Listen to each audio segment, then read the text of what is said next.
Your Majesties, welcome back to the channel. Thank you so much for returning. Trust you well and your families are doing fine and you're loving yourself and others like always. All right, today I want us to go back to history and talk a little bit more about Pan-Africanism and all our founding fathers, all our Pan-Africans who have done their own quota to see how Africans unite for a better and bigger future for ourselves and those coming after us. Now, when you talk about Pan-Africanism, you talk about the unity of Africans both at home and in the diaspora. You talk about Marcus Garvey, you talk about Kwame Nkrumah, and the list of others that you're going to leave down there at the section below, because we all know these people. Now, what these people did was trying their best to see how the continent unites, how there will be a unification, a body in the continent that will see to the affairs of the citizens of the continent, those who are from the continent, who are outside, like an umbrella where everybody will come under. Is it a dream that is achievable?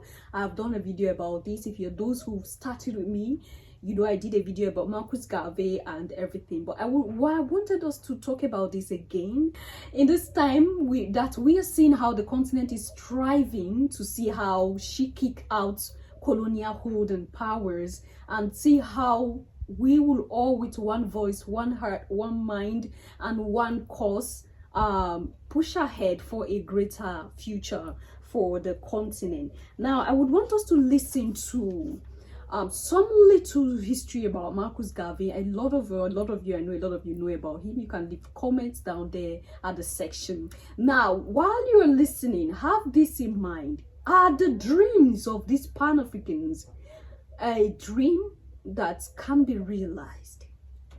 This is a question I think I keep asking. These people have done their quota, they've done their part. What am I doing for a unity of the African people? I get people who feel discouraged, who have given up and feel that Africa can never unite. Africa outside and in the continent can never unite. The reason is that there's this enmity between us, even within, and between us within and outside.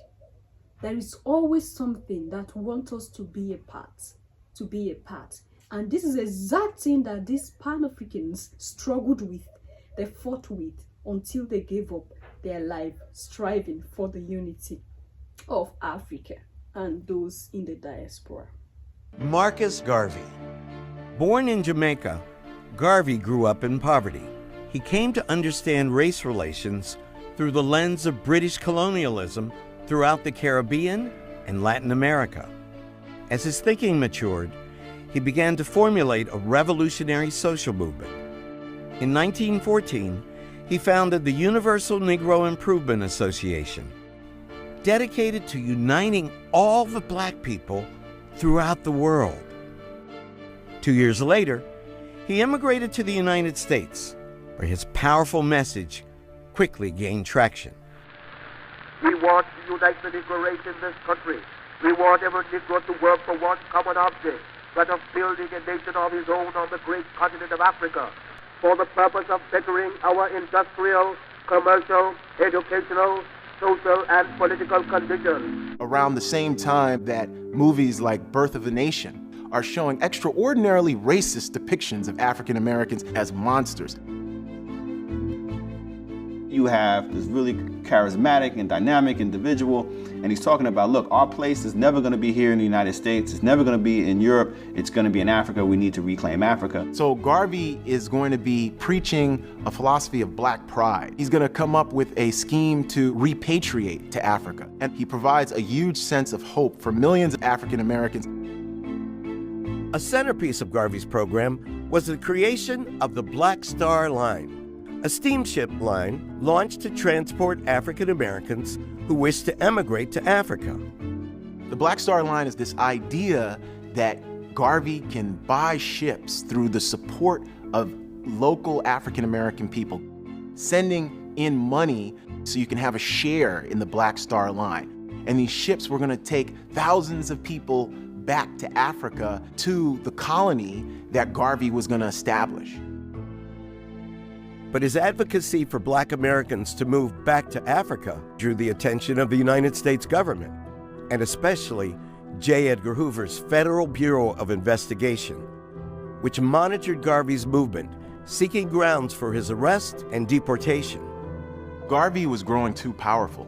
J. Edgar Hoover is going to hire their first Negro agents to subvert Marcus Garvey. And eventually, they're going to say that he's been committing mail fraud with the Black Star Line scheme. He's eventually tried, arrested, placed in jail in 1925. He's deported in 1927, and he's never allowed to return to the United States. He dies in London in 1940. Garvey's legacy as the father of the modern Back to Africa movement cannot be underestimated. He created the largest popular political movement in the history of Black America and would be an inspiration both to the anti-colonial movement. Forward then to independence. To independence now. Tomorrow, the United States of Africa. You are watching a scene which may well be historic. The date, December 1958. The place, Accra, Ghana. The occasion, the rallying of people from a whole continent to discuss what may become a new USA, a United States of Africa.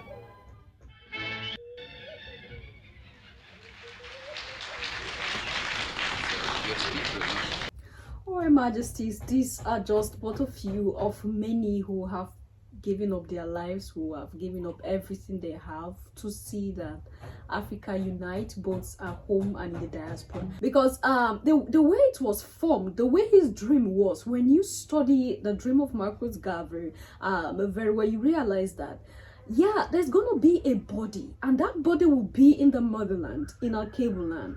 Then this same body will see to the affairs of all Africans across the globe, so that the moment one African is touched wherever that place is, that very nation will answer to this very body of Africans that is in the continent. And that was why his effort was frustrated. Marcus' effort was frustrated. You heard it. They looked for something to just rub on him to bring him down, so that his dreams go down with him. Because they know the moment what he have in mind is actualized, there will be no people to build their nations for them. Mind you, America was built on the backs of Black people. If Garvey's dreams were achieved, the maltreatment that melanated people, African Americans, received across the globe would not be like that anymore, Your Majesties. Because there will be a body. Money wouldn't be a problem. All right? The voice wouldn't be a problem, because there will be a body, an organized system that every country around the world will have to answer to when one African is touched. But it's quite unfortunate. And even while this whole dream of Marcus was drawn down, it was Africans that were used to destroy him. I keep saying this. If we want a united Africa, not united in a sense that all of us will have to practice one thing, all of us will have to speak. No, it mustn't be that way necessary. But if you want a body that will see to our affairs, we have to truly and genuinely love ourselves as a people. Because they know it, that there are things you can do and you can deceive some Africans, and they will betray their own brothers and sisters. This has been from ages past, and it's quite unfortunate that it's still happening today. If we want that beautiful life that we imagine, that beautiful, future that we imagine, we have to start to try to strive to be good people to ourselves and to our brothers. And this starts from the house. And that's why the charity begins at home. We shout every day, the world is growing wars. All right, we don't have leaders that are good anymore. we don't have this, we don't have that. But the truth, the painful truth is, these leaders, these people came from a family. They came from a mother. They came from a father. Now, how do I train my children? How do you train your children? So that they see themselves as a people that should never betray their own brothers, no matter the amount that is given to them. A people that are taught that nothing should value more than the life of your brother. And your brother must not necessarily mean the one who came from the same womb with you.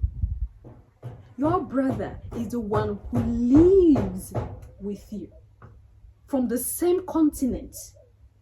So whether he is outside right now, he is still your brother. Because we're talking about lineage here. Your Majesties. There are qualities we have to inculcate to the little ones. So as they grow with it. So when they find themselves outside, oh, this is my brother, this is my brother. Because I get so angry. Most of you send emails, all right? You send messages. Oh, like having a brother outside who you see and you feel, okay, I want to be safe with this person because this person is from a continent of Africa like me. This person is melanated like me, and you want to be safe with that person. And it's the same person that now stab you behind, or the same person that will be running away from you and do not want to have anything to do with you, because that's the truth. A lot in the diaspora don't even want to see themselves eye to eye. Now, why won't the enemy deal with us the way they want to?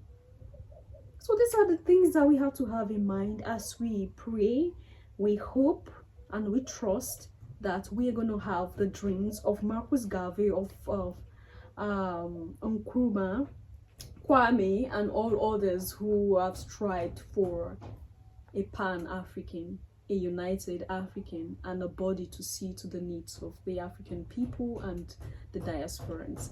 What do you think? Leave your comment or thought in the section, and I'll see you in my next one. Until then, love yourself, love others, stay safe, stay positive, always your Majesties. Bye for now.